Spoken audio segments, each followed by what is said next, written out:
From the haunted backroads of America, this is your Shadow Nation.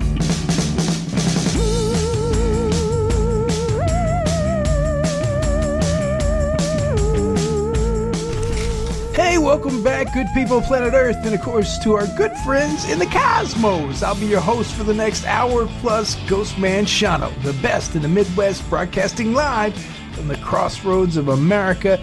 This is your place for the strange, the Shadow Nation. What's going on, everybody? We got such a good show tonight. Who doesn't like the creepy, the macabre, the classics? And tonight's guest has it all. Tonight's guest is American actor and stuntman, best known for his portrayal of The Shape in the 2018 classic Halloween. Of course, Halloween Kills and the upcoming Halloween Ends, as he plays the iconic Michael Myers. Please help me welcome to the studio, Mr. James Jude Courtney. Hey, great to be here. Great to be here, Sean. No, man, I would have done this in a phone book. Do you understand what I'm saying? I worked on this for a long time. I finally got you on. And in my opinion, nobody plays The Shape quite like James Jude Courtney, man.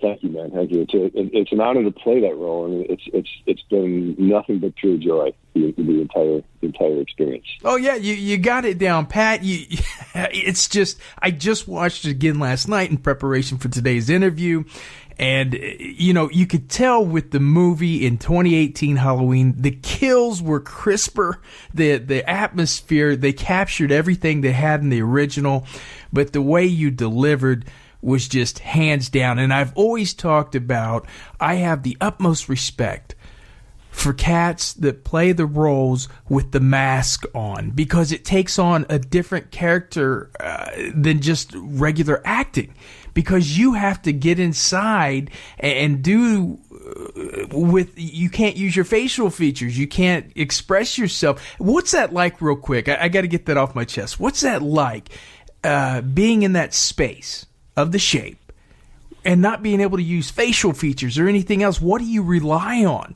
to deliver that role? It's really a state of beingness. It's a space that transcends 3D reality. Like it's not a time or a place. It's a separate space. It goes beyond that. The thought processes and normal human emotions and normal human direction, and so it really is a place. So when I go into that place, the energy of that dictates my movement. It dictates everything is sort of it's so internally driven that there's no room to use the normal tricks you can use when you're acting. I mean, certainly the best actors are always in that space, that place, when they're doing what they do. Think of Anthony Hopkins and Silence of the Lambs, or sure. Once you find that place, you allow that to dictate what everything. And so everything becomes muscle memory. Then everything becomes organic and completely driven from the inside. Well, let's talk. It's pretty cool. Oh my God. I try to put myself in, and that's why I started doing the podcast years ago, because I am fascinated about putting myself in your shoes. If not for 30 minutes, 40 minutes during an interview, I get to walk in your shoes and be in your mind and find out just the fantastic techniques that are used to portray these characters that keep the movie monsters alive and bring us thrills and chills, man. And hats off, because like I said, you delivered on cue. And it was, you talked about when you first got the call. Well, let's back up real quick. I want to go back to a young James. Growing up, you had many brothers. You had said that in past interviews, and you were growing up. What was that like? What were your television motivations? What kind of shows did you watch? Toys did you play with? Things like that might have inspired the career you have today. Wow, actually, I'm the oldest of 7 boys. We were all very athletic. So we always had a ball in our hand. Playing football or basketball mostly. There were certain shows, like when I was a kid, we'd rush home from school to see. One of them was Dark Shadows. It was, a vampire afternoon soap opera, and we all watched Dark Shadows and then Batman, and I got to work with Adam West on a show once, and wow. It was great because, I, as a kid, I saw, Adam West as Batman, and it was a must-see show for us as kids. And in fact, when I was rehearsing with Adam West, and I was supposed to I took a big swing at him, and he ducks, and we were just doing rehearsals, and he stands up, and that velvety voice of his, he goes, "Shame on you, taking top shots at aging superheroes like me." And it was just like, wow, man, I'm here with Adam West. This is so fucking cool. Oh yeah. It was great, man. I grew up down the street from my cousins. We had a very normal, middle class upbringing, and my brothers are, my dear friends, and my cousins and I have like 36 first cousins. Man. There's a little Irish Catholicism on that side of the family. It really worked for me, especially because, I knew in fourth grade I was going to make movies. I mean, I had these epiphanies in fourth grade. I remember figuring out reincarnation. No one told me about it. I just figured it out, and I have basically the same belief system now that I had in fourth grade. It's just been expounded. Yeah, you're a very spiritual cat, somewhat. That's for sure. Yeah, I mean, it's where my heart leads me. And I knew I was going to make movies, and so for me, the entire idea of making movies someday as an adult, it wasn't a fantasy. It wasn't a dream. I didn't put up posters. I didn't, I just knew it. It was like, I knew my mom and dad loved me. I know I was going to college someday, and I knew I was going to make movies. And so my dad had this really cool 8mm, wind up camera. Oh shit! It had 3 lenses, and it's ancient. And I started making my own films in 5th grade. So every time I had a little project for school or something, I'd make a little 8mm film, and my dad had a moviola, and because he filmed all of our football games, and every Christmas and Easter and vacation, and I have boxes of film, that my dad shot, and then the thing is because I had these belief systems, and I was small. I was the third from the smallest kid in 8th grade. I was the smallest kid on my 10th grade football team. Because I was small, and because I was, I went to a parochial school, so basically in a small Catholic school or a small private school, if you're not cool, you're uncool. So I was not cool. I was small. I was a late bloomer, so I was probably mentally, emotionally, and certainly physically less mature than the kids my age. And so I was getting picked on, and someone would pick a fight with me in class or whatever. I'd go out to the playground, and it was the guy who picked a fight and 7 of his friends, and I was by myself. Oh shit! And after a while, I went, "Fuck this, man!" And because Kung Fu is one of my favorite TV shows. Oh yeah, Grasshopper. I went around looking for Kwai Ching Kane, and I was looking for an instructor who would teach me to be spiritual and bad to the bone, and ended up going to the local Y, where an ex-Olympic boxer named Jay Reardon had put together judo, savate, jiu-jitsu, and boxing. And he, was one of the early MMA guys, really, when you think about it. He lost his eye boxing in the Olympics. Super, super gracious man. And that's when I started my martial arts. So it was great. It's, and I ended up using it to at least keep the fuckheads away from me. And, I had a couple fights broken up by cops and busted up a guy's nose, and, And I discovered that back then about bullies is bullies like to hurt people, but they're deathly afraid of being hurt themselves. Oh yeah. And you pop a bully in the nose and break his nose, like he's gonna leave you alone. He's gonna find somebody else who's not gonna hurt him.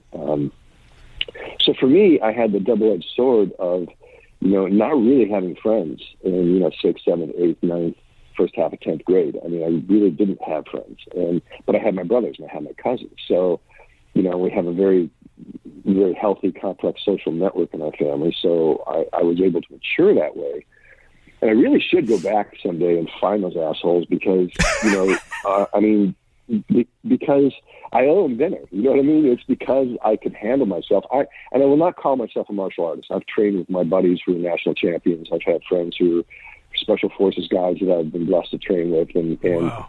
Those guys are martial artists. They practice every day. They have earned earned the titles of national champion, world champion. And so those guys I have mountains of respect for. I have decades of martial arts experience in and out of various arts, but I wouldn't consider myself a martial artist. But I did get enough fight skill and varied skills in martial arts to be able to play these roles and, to be able to walk with confidence in sticky situations in real life. So I really need to go back and thank those guys, because if they hadn't picked on me, I may never have gone into martial arts, which would have, I wouldn't have had the skill set to do what I do now. Yeah,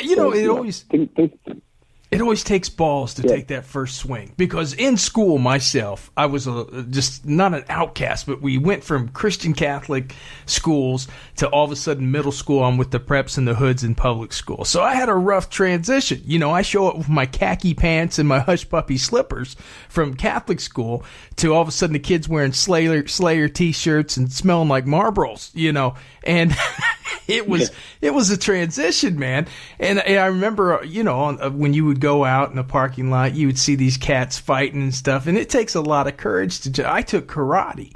But it still takes a lot of courage to take that first punch. But I think there's a lot that can be learned in that moment, overcoming your fear, et cetera, et cetera. Oh, yeah, absolutely. And my dad's rule was, look, man, if I hear of you starting a fight, you're going to deal with me when you get home. But if someone else starts the fight, you have my permission to do whatever you need to do to finish it. I expect you to finish it, and I have your back. So, we had that. But, it's interesting, man. When I went from because we moved from Cleveland, Ohio when I was in the middle of 10th grade. So we literally moved down to South Carolina. And my very first day in January going to a new school, I went from a school that had like 300 students to a school that had 3,000 students. Yeah. And my very first day at that public school, I had friends. I met a guy in biology named David Baker, who's a really cool guy, and he passed away very young. But he introduced me to his group of friends, which happened to be some of the hottest chicks in school. And I mean, just out of nowhere, man, I had like a whole group of friends, and and the people I hung out with tended to be very athletic and also very artistic. And so, I started playing the bass guitar, I played the band, and, I just went from 0 to 60. And so, for me, at least, moving from Ohio to South Carolina was the best thing that ever happened to me. And the odd thing was I went to school, moved down here. I went to school during integration. I went to a semi-rural high school, and I never had a problem. Wow. Never had a problem. In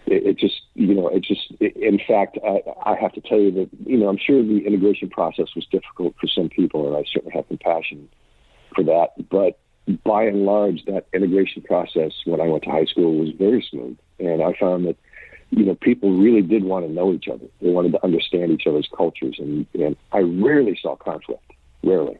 Right. Well, that's I mean, that's awesome. I mean, a lot of kids can't say that have went through school and survived it. But getting to the point where I said you're very enlightened, you're a very spiritual cat, and I dig that, man. And what I wanted to, on this show, we've covered the paranormal over the years because something very close to my heart. I grew up in a haunted home. A lot of people don't believe it or whatever, but my family experienced it. Cool. Yeah, man. My mom, my dad, these people all experienced this in our home. It was a woman. You would see her. Sometimes it wasn't nothing scary, nothing big happened, but you would see this lady from time to time. And it come to find out there was a lady that had hung herself in our home a long time ago. And we always thought that might be her. But you being spiritual and being so into reincarnation and your beliefs on that, what's your beliefs on ghosts? And have you ever had any kind of experiences? Yeah, man. Let me preface this by saying I can't tell you I know anything for fact. I operate under the premise that I have belief systems that are open to change if I get new information. But I think, given the multidimensional existence that we have, and, the fact I've done, over 20 past life regressions. And So, and in the years of learning and growing and studying with different people and looking at different perspectives and philosophies, I really do feel that some spirits are earthbound. They just haven't yet found the way to cross over completely the other side. And I did this thing. Michael Newton, who's a PhD, started doing past life regressions, and he discovered almost immediately that he would take people to the place in between lives. And, tens of thousands of case studies, everybody has the same experience, and I did too. You can go to the place where souls are created. You can go to the place where souls are rehabilitated. You can go meet your soul family. Souls that have been collectively put together as a family based on certain traits when they're created. You meet your guides. You can actually speak to these guides. You can get answers to questions. And that particular session I did was like 5.5 hours. It was incredible. It's like they hypnotize you into it. So you sort of drop. And then you have a facilitator asking questions because you can get lost in that place. And so I've also worked with shaman and spiritual groups, and one of them I volunteered for, worked with family constellation therapy with a woman who at times would help people cross over. And so specifically calling in Archangel Michael, who Michael rode ashore to boat ashore. I mean, it's, the whole concept of Archangel Michael and whatever energies he works with, assisting spirits in, crossing from this realm. Sure. I definitely feel that there are some souls that have chosen not to go. Some are lost. Some are certainly malevolent. There are people I've known. I can't see spirit this way. I do see spirit and light. It does appear to me, and I'll get messages, but I don't see figures. But I have a friend of mine from Israel who does depossessions. He does spirit depossession, and he and others have told me, like, you can go into a bar where there's like alcoholics lined up and just blotto, and you can see all these malevolent, low vibration spirits glomming onto them. And so you wonder why when someone gets drunk, all of a sudden they're a different person. They're acting violently or irrationally or whatever. Well, in my belief system, as I understand it, a lot of times that's influenced by low vibration spirits who are still earthbound. Wow. So I find it fascinating. I find it absolutely fascinating. Yeah. The paranormal and what you do, like what you're studying. It's beautiful, man. Yeah. You know what? Does that play into, like, when you played Michael Myers, the whole spooky, the creepiness, did that kind of, your spirituality, did that help out in that role, you think?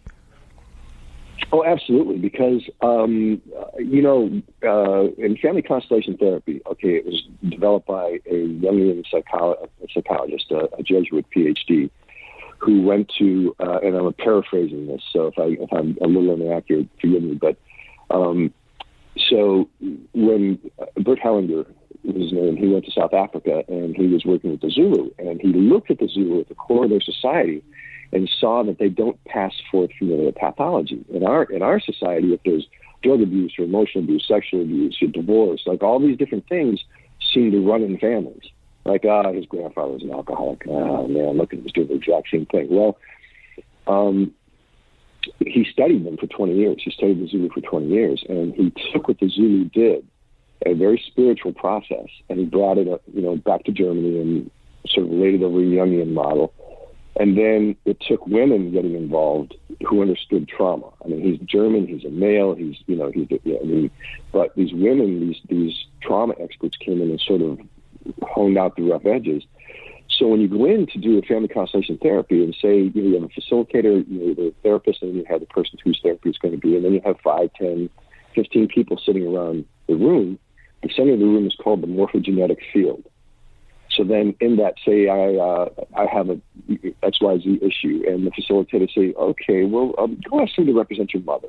Then you go ask a certain person, whoever you're drawn to, would you represent my mother? You walk out in the middle of the field, you put your hands on them, you download information.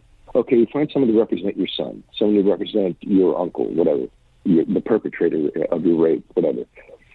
The amazing thing is when you're representing like that, and you download that information, all of a sudden things start coming to you that are just like I mean, it's literally you dial in a channel that you never dialed in before.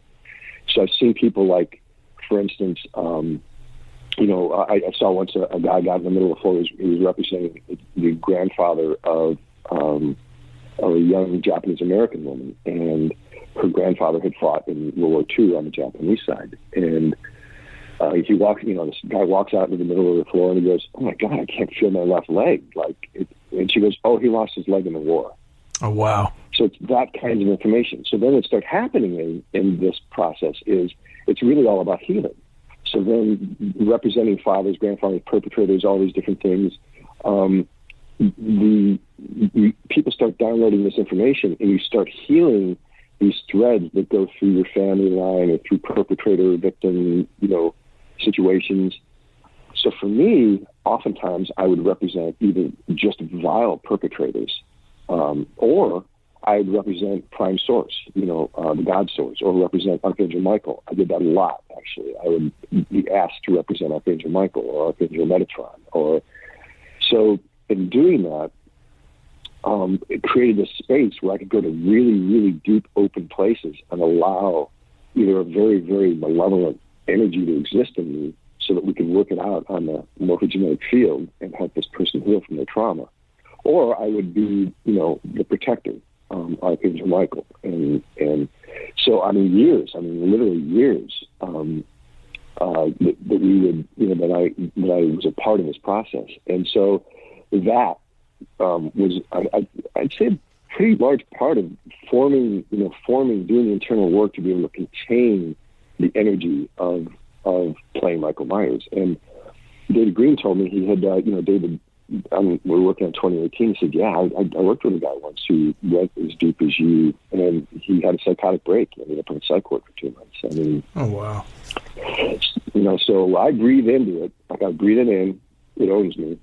And then when I hear, either if I have to get direction, sort of step outside a little bit, or David calls me over to the monitor and says, "Okay, look, this is what we need to do. What do you think of this?" Other than that, I stay in that space. I don't talk to anybody. I stand away quietly. I stay and I allow that to own me. And then when I hear "check the gate," as soon as you hear "check the gate," you're moving on to a new setup. And, so that's it. We're done for that setup. And so as soon as I hear "check the gate," I breathe it out and I'm back to me. See, that's taken years and years of practice, Right. Well, how did that start for you? So all of a sudden, because I had a TV show back in 2010, and out here in the cornfields of Indiana, people always said, "Hey, man, if you want to get in this field, you're not going to do it in Indiana." Well, I got discovered. It ran very short time, but I got to experience a little bit of that. Not like you, but a little bit. So what happened? You're out in South Carolina. You're growing up. You want to do this. How did you get discovered, and what was your first gig? I stayed in college extra long because I operate primarily intuitively. So I stayed in college. I had so many AP courses when I got to college. I could have gotten out early, but I ended up staying about a year and a half longer. Maybe 2 years longer. And after I had enough credits to graduate, I started soaking up everything I could that had anything to do with what I thought would prepare me. Psychology classes, anthropology classes, documentary classes, film retrospectives, anything, dance, voice, things that I thought would prepare me to go, And so in between my second last and my last year, I'd say junior and senior, but I think I was a junior for 3 years. So I went out to, I just booked a ticket, flew out to Los Angeles, didn't know where I was going to stay, but I ended up I was in a fraternity in college, so I ended up at that same fraternity house in UCLA, and there was a guy who was in another fraternity at South Carolina. I knew he was going out there, so I called him, and he turned me on to an audition to be a tour guide at Universal Studios. And I got it. It was fun. It was awesome. A lot of memory, a lot of memorization. There was a lot of presentation. It was really cool. And so I worked that summer, and they happened to like me. So they said, "Well, if you come back next summer, you've got a job." And so I went back. I finished out my year. I graduated. My brother Bill, myself, and our buddy Wayne, we got on motorcycles, and we kind of toured the United States for better part of a summer, and then ended up in California, and I had a job. And at the end of the summer, they kept me on.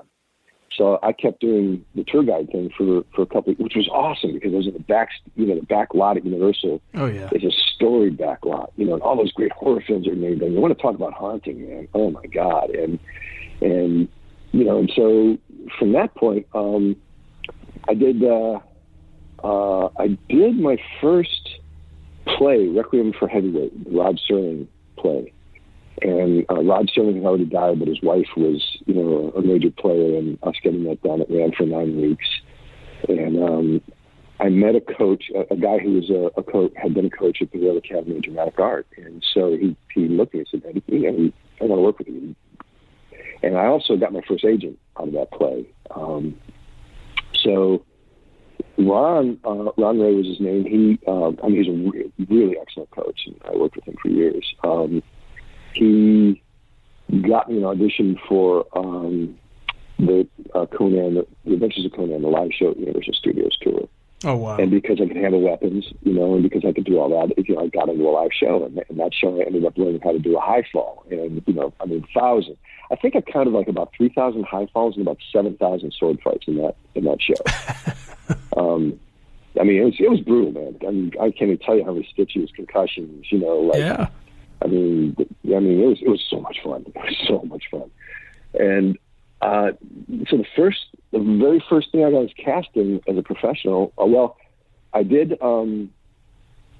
Freeway Maniac was the film that my friend Paul Winters was making, and the reason why he cast me in it was because I looked like a guy. He read an article about a guy who escaped from a mental institution and was stalking a woman. Yeah. Anyway, I want to make this film. And so, that ended up we made Freeway Maniac. And about that same time, I got cast in General Hospital. And so I did a daytime soap. And then my first SAG, that was after. And then my first SAG show was Knots Landing. I did a nighttime soap. And, oh, wow. Knots Landing. Knots Landing, yeah. It was cool. Our Peter Christopher III. I was Nicole Sheridan's lover. Okay. And from that point, man, it was great because I could do Conan. I had an understudy, so if I went away to work for a day or a week or a month, I had someone to do my role for me. And they were very supportive of that because they loved the fact that, when the tourists came in to see us and they met us afterwards, if they met us out of a lot or whatever, and we could tell them, yeah, I'm in General Hospital and I do this and I do this and this and that. They got to meet a movie star, or a TV star. Right. So that's how it all started. And then I worked with Stella Adler, who was she was Marlon Brando's coach for years and years and years. She was tough. Yeah. But I learned a lot from her. And so it's a lot of those things too, is like learning those acting chops from really, really skilled teachers, And then, things, like, it all sort of, it's a building process. So I would say, playing The Shape, playing Michael Myers in 2018 and Killed is the culmination of all these different streams of experience and education and practice and, coming together in one place. Did you ever hit a point, and I always ask the greats that come on like yourself, did you ever hit a point in your career when you were young, and you're working these jobs? Because I know a lot of times you have to wait tables, you have to do whatever it takes and be in these plays and stuff at night or do whatever. Did you ever hit a point where you were like, fuck it, I can't do this no more, I'm out? And what were you doing? Well, I was really lucky because after I did wait on tables. I did a little bit of bartending, a little bit of security work, but I think I waited on tables for about 3 years, but then when I got cast in Conan, maybe it was 4 years, but when I got cast in Conan, I had a job, and it was a performance job, and so. After that, I never really had to do, until much later, I never had to do anything else. There were times when it was really lean, And I remember one time my good friend Matt, a buddy of mine, Max, was like, "Hey, I mean, because I just hadn't worked in a while. It was getting tough, and you go through that. I mean, if you're gonna do movies, television, theater, music for a profession, you got to realize you got to be able to plan for the future, man. You make a little money, you got to make it last because you don't know when you're working again. Right. So I was going through one of those those I wouldn't say dark, just challenging times where I was struggling, but I was not going to give up. And so my buddy Max is like, dude, every military campaign has a contingency plan. And I was like, I went to the Cortez School of Military Management, Max. If you remember when Cortez landed in Mexico, he had the slaves empty the ships and light them on fire. And then he turned to his men and said, either we conquer or we die. Yeah. And so I sort of took that attitude to my career. It was like, either I conquer or I die. I'm not going to give myself a contingency. I'm not giving myself, a law degree so I can go practice law part-time and dilute the water. I've got to do what I came here to do. And, there were definitely tough times, and there are definitely just miraculous times. For me, that was, but I also knew in fourth grade that I would be an older man and have a family someday. And I finally feel mature enough right now to be a dad and get married. Right. So, so I didn't have because certainly if I had had a family, I would have done whatever I needed to do to give them the best life possible. I didn't have that. Then, so I didn't need to really worry about anything but supporting myself. Right. And that worked in my favor. And all of a sudden, you're a stuntman. Huh? Well, that happened because of the Conan thing. I never thought about being a stuntman. But when Ron Ray got me the audition for Conan, all of a sudden I was in the stunt world. And back then, because Alex Daniels was the president of the Stuntmen's Association. Now we actually went to the same college. We didn't know each other in college. We became very good friends out in California. Lots of guys that were really, really good actors and really, really good stuntmen. And John Casino, Merritt Yanka, these guys. Keith Tales. All these guys were really, really good actors. But at a certain point, they made a decision to stop acting and only do stunts because back then, casting directors will look at you and go, well, he's just a stuntman who can do a few lines. And then a stunt coordinator will look at you and go, well, he's just an actor who thinks he can do stunts. Yeah. So it was a neither fish nor fowl thing back then. And so most guys just separated, they delineated. And those guys that I mentioned went on brilliant stunt careers and made lots of money and made lots of, contributions to film and television. I chose to do both anyhow because I knew eventually I was going to be making my own films. So I continued to work as a stuntman and I continued to work as an actor, and I ended up being one of those guys who, would deliver 5 lines and do a high fall, or, and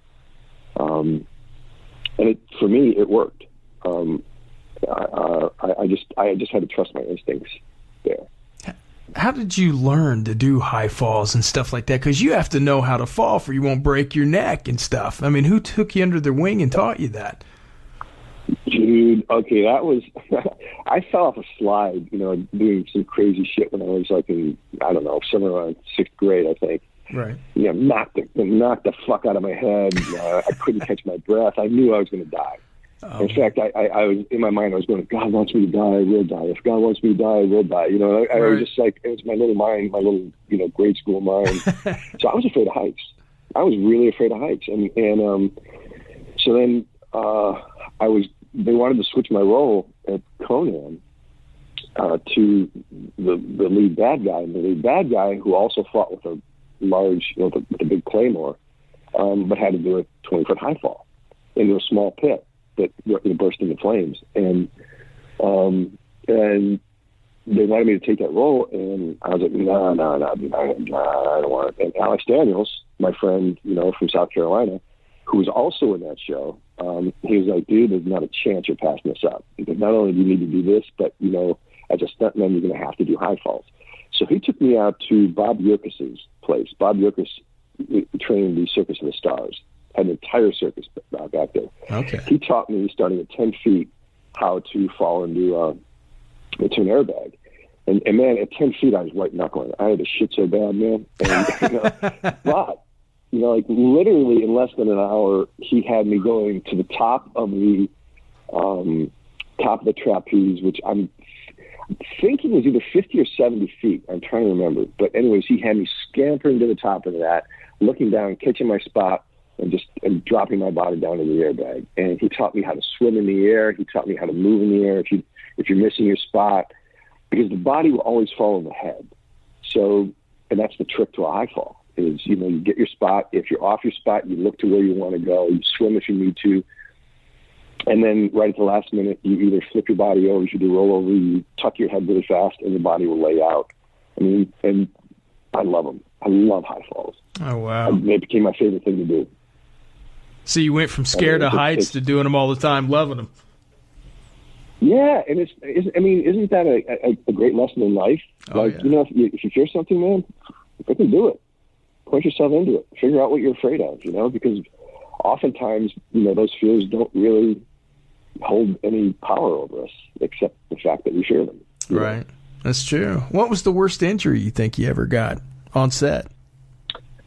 I went through a window, and I knew I was going to get cut. I was a little low, it was a low budget film, not a horribly low budget film, but it was a small film. And I went through the window, and I knew I was going to get cut. And sure enough, I ended up with a bunch of glass in my left hand. No. And, so, right away they got me out there. The nurse is irrigating my hand, and because she's irrigating it, would have been maybe a quart of blood or a pint of blood, or a pint of blood, half a pint of blood or something, ended up looking like a gallon or 2 gallons of blood, because it was just all over everywhere. And the actor walked up, saw it and fainted. And so the nurse had to excuse herself from me and go over and get him back and get him sorted out. And then she came back to finish. So I've had 3 surgeries on his hand, and I'm still doing physical therapy on it. Holy shit. In fact, I'm exploring doing stem cells on this hand, because I use cold laser on the hand every day, a scalar wave cold laser. I do physical therapy twice a week on my whole body, but we work on my hands every time I'm in therapy, and that's myofascial release. Yeah. So that's particularly working with injuries. But it's so I look at it and go, and the odd thing is that particular movie, I've made very little money on, and the company filed bankruptcy, so I've never even seen a residual check on it. So it's probably the shittiest paying job I've ever had. And worst injury. I'm still looking at my left hand. Yeah, worst injury. I mean, but I've got compressed discs and torn labrum and torn rotator cuff, and anybody who's an athlete's going to get that stuff. I mean, oh yeah. If you keep playing round ball, ask any guy who's in his 40s still playing basketball. Ask him about his knees and his ankles and his low back. You know what I mean? Oh yeah. You're going to play, you're going to pay, man. That's it. You start aching more and more and more, man. I'm telling you, just working a 9 to 5. If it's a physical job, you start feeling it. Oh, absolutely, man. I look at these guys who work construction, and people talk about raising the. Well, for me, I'm never going to retire. Fuck retirement. But I look at guys who are out there on the job, who are building the buildings and the homes that we enjoy in the society. And those guys can't make it to 70 and 80 doing that kind of work. Right. That's hard work. That's hard physical labor. And dude, going to an office, sitting in a freaking chair for 8 hours, that's not healthy. Yeah. Well, it's mentally crushing. Talk about compressed spine. Yeah, too, right? Yeah, oh yeah. Yeah, and I just couldn't do that, man. I was willing to, be in a place where I could go without everything, but to stay focused on getting films made, and when I came back here to South Carolina about 5 years ago, I made a determination that, I was just about 10 years ago. I was like, I'm done hustling. I'm not going out on auditions. I'm not pursuing being in front of the camera. The only thing I'm going to pursue is getting my films financed, which I've gotten very, very close to, just so freaking close to. And that's part of that game. Anybody who's ever made a movie will tell you, dude, I almost got this thing financed 8 times before I finally got the money. Right. It took Clint Eastwood 10 years to get $1 Million Baby made. So, it's a really, really prolonged process to get a film made. But I was like, what? That's what I'm focusing on. I moved back here to South Carolina, bought a little condo, just focused on that. And that's when, well, oddly enough, my world famous astrologer friend, who is somebody you'll never find because he doesn't publish, he's not online, he doesn't write books, but his clientele is through the roof. I mean, directors, producers, politicians, CEOs. He told me when I moved back here, he said, because I called him, I said, hey man, so I think I'm just going back, I'm going to focus on this. And he is like, man, you're moving back to your Venus line. Everything's going to happen now. In fact, I met him at 32. When I was 32 years old, I'd already started in a little movie. I'd already done Knots Landing. I'd already done General Hospital. I was working. I was doing commercials. And I was 32 years old. I'm sitting there. He's giving me a reading. I had met him before in the gym because he was a hardcore bodybuilder. He was an actor himself prior to this. But he said to me, he goes, you're really not going to make it to your late 50s. No, early 60s. It's not going to be to your early 60s. When you hit your early 60s, you're going to freaking blow up, man. And every year after that, it's just going to get better and better and better. And I remember thinking, dude, you have no idea. Like, I'm going to start a movie or a soap opera, Right. But it turns out he was right. Yeah. I come back here, and he told me, he said, you move back there, you're going to be moving on to your Venus line. He goes, Venus and Jupiter are the two best lines you can live on. Venus is love, Jupiter is money. And when you got love, you usually have money. And when you got money, you usually have love. So either one of those lines is a great line to live on or to travel to. And so he said, when you move back, it's going to happen, man. Trust me. And so, I moved back. I gutted this place that I bought. I built it out myself with the help of a retired contractor and learned a lot. And, started kept focused on, trying to get my film financed. And sure enough, man, I get the call to do Halloween. Boom, out of the blue. So that's what I was getting ready to lead right into. Walk me through that. All of a sudden, one day, you get a phone call from Blumhouse or David Green.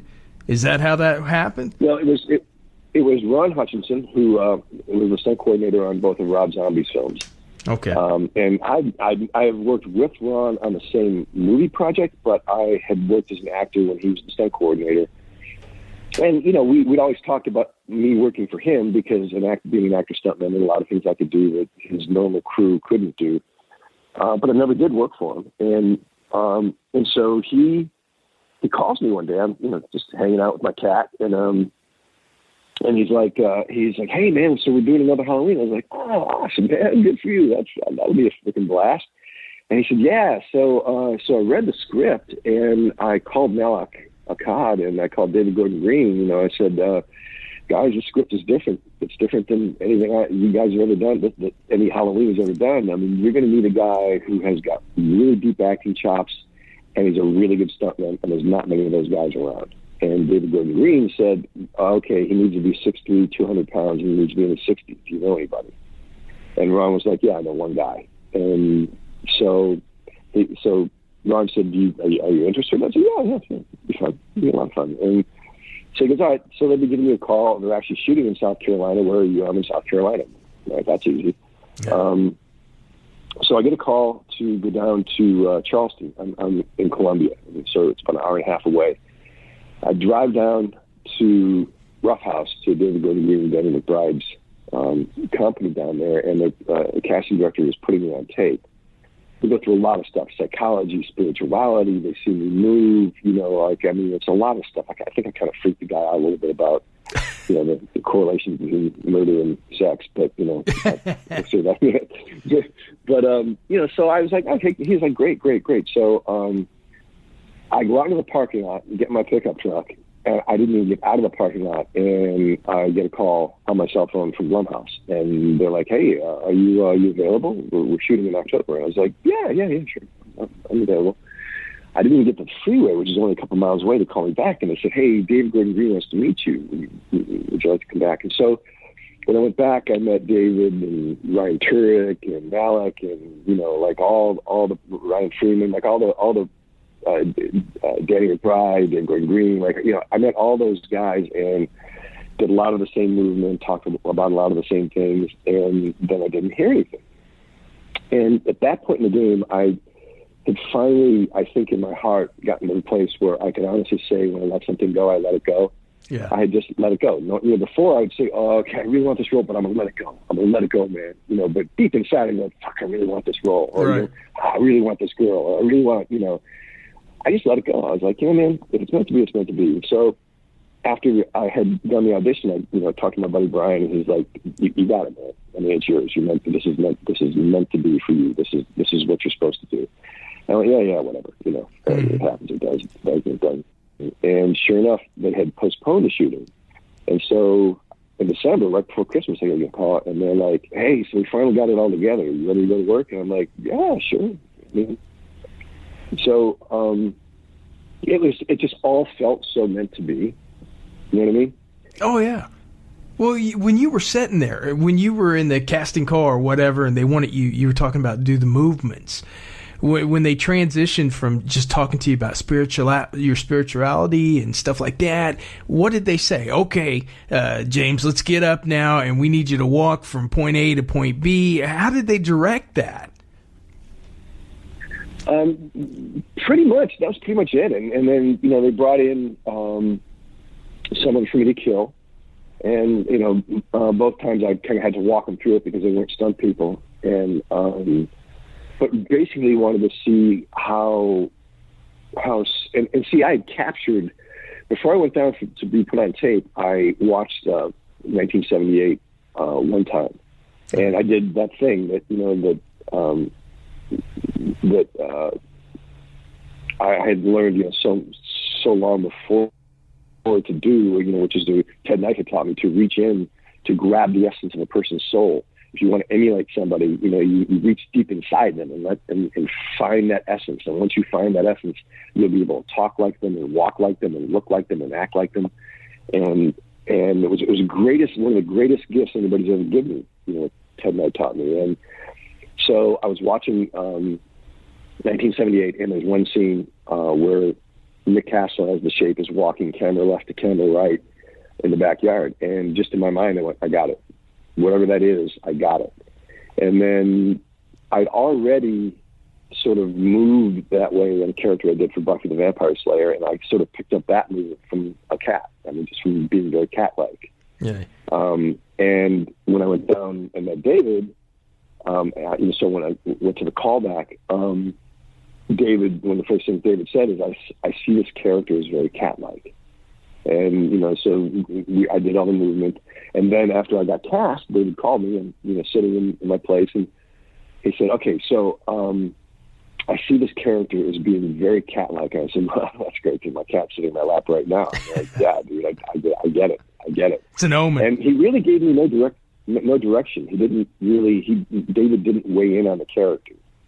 I mean, I pretty much went in with what I needed to do to play, and nothing changed. From the moment I saw that scene in 1978 to what I brought down to be put on tape, to what I gave to David and Ryan and all those guys when I met them, to what I did on screen, never changed. It was always exactly what I found in that moment. Yeah.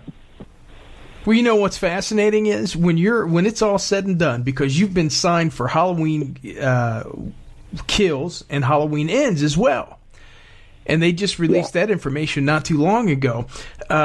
So when this is all said and done, you're going to be the actor that's played Michael Myers more than any other actor out there. Did you know that?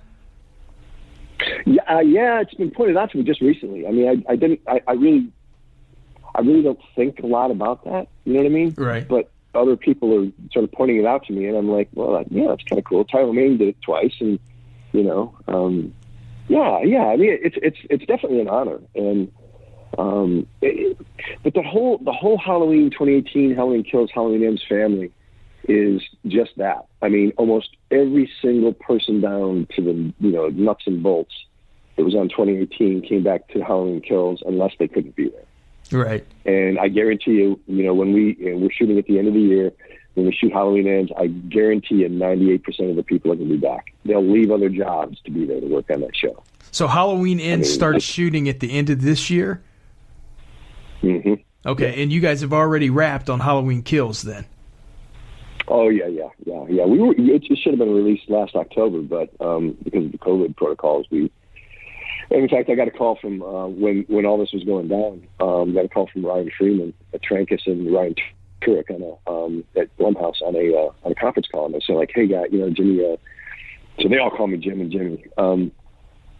They're like, "Hey, so this COVID thing, we don't know what's going on. We're really thinking about pushing it, pushing the release another year. What do you think?" And I was like, "Oh, guys, I'm so for that. I mean, the last thing in the world I want to do is, because our fans are so dedicated, the last thing in the world I want to do is risk the health and the life of our fan base to go into a crowded theater when we don't know what this COVID thing's about." So, sure, man, push it a year. Like, I'm good. You know what I mean? How did you guys shoot that, though, James, with the wearing masks and 6 feet apart and everything? How was that on set? That had to present challenges. I don't know. I haven't done it because when we shot Halloween Kills in the fall of 2019, right before COVID hit. Okay. So we didn't have to follow any of those protocols. Nobody on the set got sick. It was just a normal shoot. All right. Intense, but that's what we signed up for. Who knows if Halloween Ends would be a little bit different. You might have to, I don't know though. They got the vaccines out now. Things are changing. Things are popping. So who knows? It'll probably be dropped by the time you start filming Halloween Ends, I would imagine. Yeah. Well, it's kind of crazy is my friend Brian, the astrologer, he's so freaking prescient. When this whole thing started, he said, "Yeah, it's going to last about 3 years. Get about a year and a half to 2, and it's going to radically decline. There's going to be about 3 years it'll be gone." And he's been pretty. The things he told me, months later, the epidemiologist started saying, "Yeah, we think it's going to be about a year and a half, and then it's going to peak, and then they'll start." So I mean. For me, I can't. I don't get sick, so I'm not living in fear of this. I'm respectful of other people. I wear a mask, right.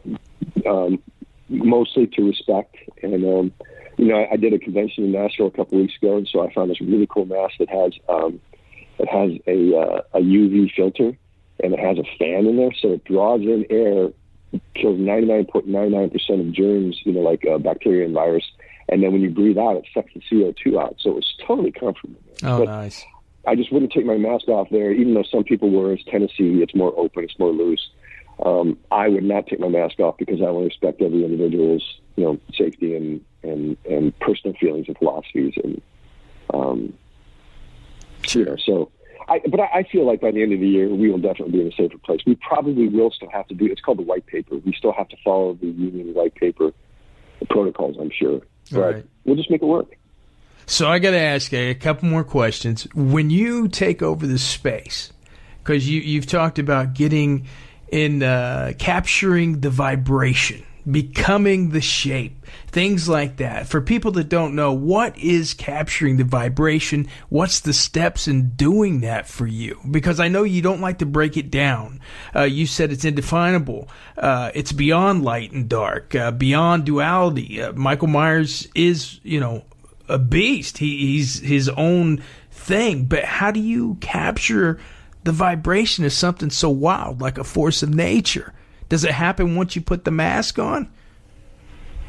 What happens when I breathe into it? So, it's because I breathe into the same space, like in the opening of 2018, I'm out in the courtyard, at the Citadel there in the marching grounds and which is the mental hospital, the prison. The same thing. I mean, I just breathe into the character. I allow it to inhabit me. I don't capture it. It inhabits me. It's a space that happens inside, and then I just breathe it out. There's no thought process. But we did karate. I mean, in martial arts, the one of the main tenets of martial arts is no mind. If you're thinking, you're going to get tagged. Right. You need to be on a place where you're thinking, and that's why I don't approach this character. I never have, and I will not approach this character intellectually. maybe someday in retrospect, I'll sit down and go, okay, this is a psychological aspect, or this is a spiritual aspect, or this was an emotional aspect. But for now, it's just an energy. And I want to be in that same energy I was when I was in 2018. I was in that same energy when I showed up for kills, and I want to be in that same energy when I show up for ends. And so therefore I leave my left brain out of it. Yeah. I just allow whatever is. I mean, in everything, the movement, it goes back to dance training, it goes back Aikido, one of the martial arts I studied. Aikido is, the movement in Aikido is very informed that character. But, the Aikido, for instance, the whole concept of Aikido is harmony with the universe. The entire universe, not just what we see as good versus evil. But, Sensei, who developed Aikido, I remember reading this. It was really, because I've had several martial arts instructors over the years, and some of them were amazing people. Some of them had years, bigger than the state of Texas. Yeah. And I was reading Yeshiva's work, and he said, and I'm reading it, he goes, no one can defeat me. I cannot be defeated. And I was like, oh, no, man, not another one of these guys. But then he said, because the moment someone even thinks of attacking me, they have shattered the harmony of the universe. And I went, oh, I get it, dude. You're so in touch with the harmony of the universe. So for me, the harmony of the universe doesn't judge whether a meteor destroys a planet or a cat eats a mouse, or you get what I'm saying? It's like, oh, yeah. There is no judgment beyond duality in the totality of the universe. Prime source and everything that has been created goes so far beyond our limited ability to judge and intellectualize. So ideally, I can stay in that place wherever small piece of that I allow to inhabit me, and that controls my movement and directs what it is I do. Maybe someday, I do work with shaman, and I have done plant medicine. Maybe someday it'll just come to me, but that'll be in retrospect. That'll be after we do Halloween Ends. Right. And that's one of the things, I would think the breaks in between filming is one of the hardest things, is keeping that character. Like you said, I just want to bring back that 2018. I want to continue that. How do you even, because I'd be scared shitless that I would forget how to walk, or I would forget the head movement, or is something like that. I mean, do you practice when you're not doing it? Do you ever look in the mirror and say, okay, let's tweak this, make sure I still got that? No, man, I never did practice before I did 2018. Once I captured the essence of it, I just knew that it would, I trusted that would move my body and direct me energetically and intensity and whatever spiritual energies and forces I would bring in. And I do very much believe that spiritual forces were with me when I was doing that.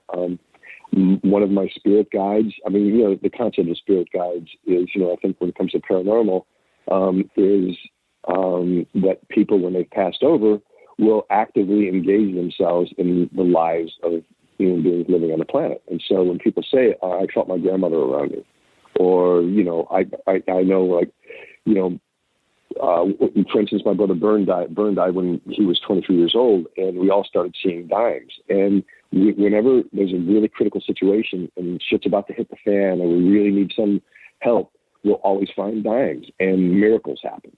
So the concept of guides, for me, I absolutely believe in the concept of a guardian angel, of some sort of angelic force that guides us. And I also believe that we have spirit guides who have been human and who come back to assist us and do certain things. And it's very much been affirmed to me through, really, really, undeniable to me that Basil Rathbone is one of my spirit guides.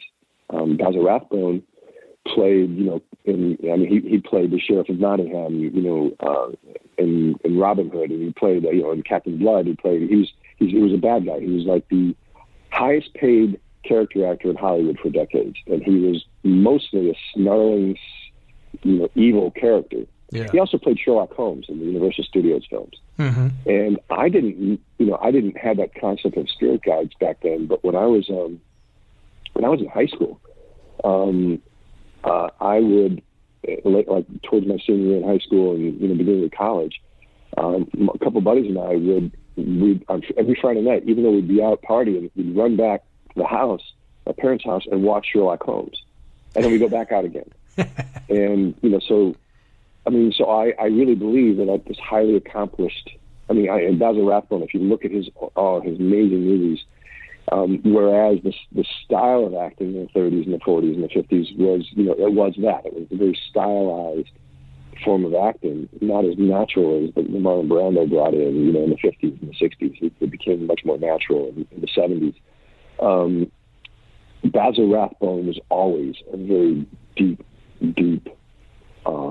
natural actor, refined. He was very metaphysical. He was very much into the paranormal. He was very much into the metaphysical. He was very much into expansive spirituality. So I really believe that Basil was with me. I felt his presence with me when I worked. So and I also felt the protection. I used the protection of Archangel Michael daily. Right. I asked that the blue protection be placed around me from Archangel Michael. And I've been in gnarly situations, guns drawn, crazy shit happening, and I've called in Archangel Michael, and stuff just changes. So I really feel an affinity and relationship with the paranormal, the metaphysical, the beyond this 3D. And I think that all together creates for me a space that it's already there. All I need to do, once again, is breathe into it. Right. And then breathe out of it. And the whole time, I feel like I'm being surrounded and guided. Well, brother, I got to tell you, I appreciate you. I love you. I love everything you do, and I support it. What's coming up next for James Jude Courtney? You got any conventions coming up, things where our listeners can follow you at? Yeah, the convention thing is just starting, man. It's crazy. So it looks like I think there's something. I think if people check out my Instagram, James Jude Courtney, we'll be posting the schedules there because those are just starting to open up. I believe I got one coming up in August, which might be Pittsburgh. I can't remember. I'll have to. It'll be posted. But until we get ready to shoot, I am very much focused on getting a film I wrote made. It's a coming-of-age story of a high school soccer player, and it's the screenplay itself has been very, very graciously acknowledged by Academy Award level people. Nice. It deals with a lot of the issues that kids deal with now, and of course it's soccer, which has to do with the most widely viewed sport on the planet. Right. So, I was talking to a European concern right before COVID. We were talking about getting this film up, and of course COVID hit, and you can't have, hundreds or 1,000 extras, running around with COVID protocols. It's just not going to work. So that kind of got put on the back burner. So right now I'm working again with a couple of different avenues to, it's a minor miracle when a film gets made. And it's a lot of work. Oh, yeah. It's a lot of work. So I'm focused on getting that done. I know, and I'm trusting in terms of being in front of camera. I discovered, Shaun, that, what's mine comes to me.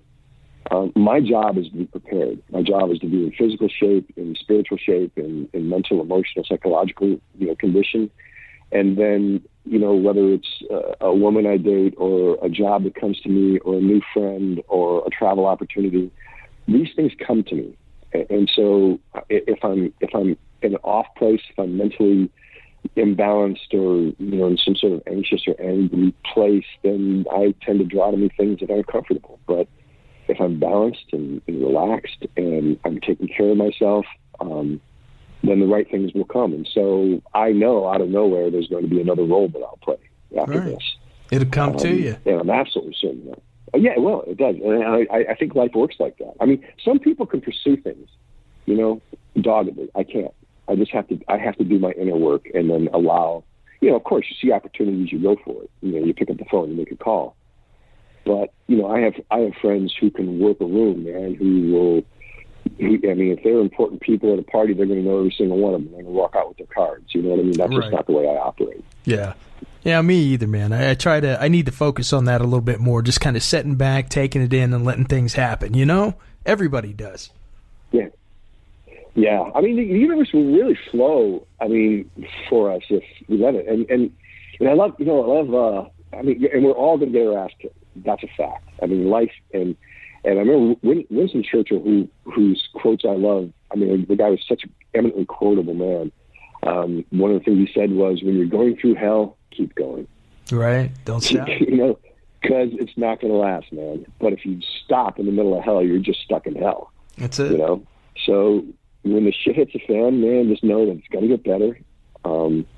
And when the joyful times come, so when I work on Halloween, for instance, like I worked in 2018 and worked on Kill, I had zero stress in my life because that's my ballpark, man. That's my house. Right. So that's where I feel the most comfortable, the most relaxed, the most spiritually attuned, the most at peace with myself.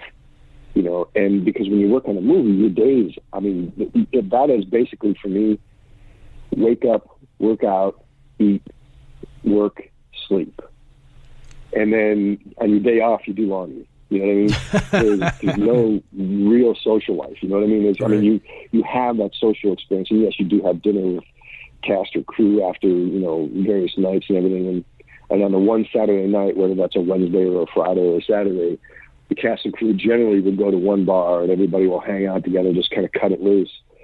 But for me, being in that place, man, if I could live in that space, I'd have to meditate 5 hours a day to be in that space in my real life.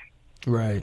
But that's all part of it, and part of the healing process too of, self-care. I told you I get, a myofascial release. I have body work done twice a week. I get acupuncture every week. I mean, consciously making the effort to nurture myself and to heal myself, to put good food in my body, and then every once in a while fuck it up with some alcohol or something. You know what I mean? Then you jump back on the wagon. Yeah, that's it. Yeah, so yeah, and just trusting, man, just trusting that, that I think there was a thing called the Desiderata back in the day. There was a song but it was something that was found on an ancient church in Virginia or something like that. But at the end of the Desiderata, it says to know that the universe is unfolding as it should. Yeah. And so taking comfort in the fact that the universe is unfolding and that we are learning and growing, and that, again, man, I really dig that you did the paranormal thing, because there's so many questions there, and if there are questions, there are answers, and that's the fun part, man, exploring, what we don't know. And I had the sense that as human beings, we only know a fraction of what we're going to know in 100 years and 1,000 years. It's a lot of late nights in buildings watching paint dry, brother. With the recorder, you know what I'm saying? There's a lot of... It's funny, these ghost shows, man, they go out everywhere, and each week, every episode, they always get the most amazing stuff, and it's like, where the hell was I at? Because I didn't catch all that, and I've done this shit for years, But... you do pick up something every once in a while. Usually my thing is EVP, electronic voice phenomena. And I think that's amazing because, you and I are having a conversation and we're recording something. All of a sudden, the little girl's singing in the background that wasn't there. That's cool. That's right there in front of you, So, yeah, that interests me. That is so cool. I mean, for years, I was really interested in, Madame Blavatsky. And the first time I went to England in 1975 after high school, and one of my first stops was a spiritual society in Belgrave Square. Arthur Conan Doyle is one of the founders of that. Oh, yeah. So they would explore all that paranormal stuff. I mean, to them, the Victorian England was fascinated by that, and that went well into the 30s. And doing people like Basil Rathbone, and people really interested in understanding beyond what we see and what we think we know. Yeah, there's got to be cool something. Stuff, man. Yeah, it is. There's got to be something. But, brother, I've kept you too long. I'm going to have to let you go. But I tell you what, like I said, I love you. I appreciate everything you do. And keep rocking, okay? Yeah, man. Yeah. Thoroughly enjoyed it, Sean. Look forward to seeing you when we get out and about and we're free from this COVID stuff, man. Shaking your hand and having a beer. Oh, I hope I see you at a conference soon, brother. Ladies and gentlemen, James Jude Courtney from Halloween 2018, Halloween Kills, and of course, Halloween Ends. So you can follow him on Instagram for upcoming con information. Stay tuned. I'll be right back. This is Barry Pepper from the new summer movie Crawl. You're listening to Shaun on Shadow Nation.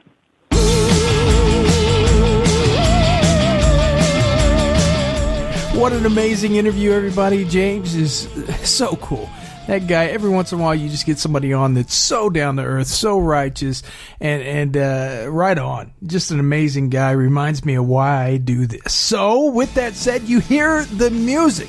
That means it's time to close her down, everybody. Special thanks to all our homes, all our sponsors, Stitcher, Smart Radio, Spreaker, the world's listening. How about you? They want to know, so check them out at Spreaker.com. Our good friend Brad over at Creative Zombie Studios. Everything you need for the podcasting community. Be the best. Be creative. CreativeZombie.com. Our friends at the SYL Project give share. Everybody needs a little bit of love. Check them out at the SYLProject.org. From the haunted back roads of America, this has been another exclusive Shadow Nation interview. Don't go changing America. You know I won't, because I love you. Good night, everybody.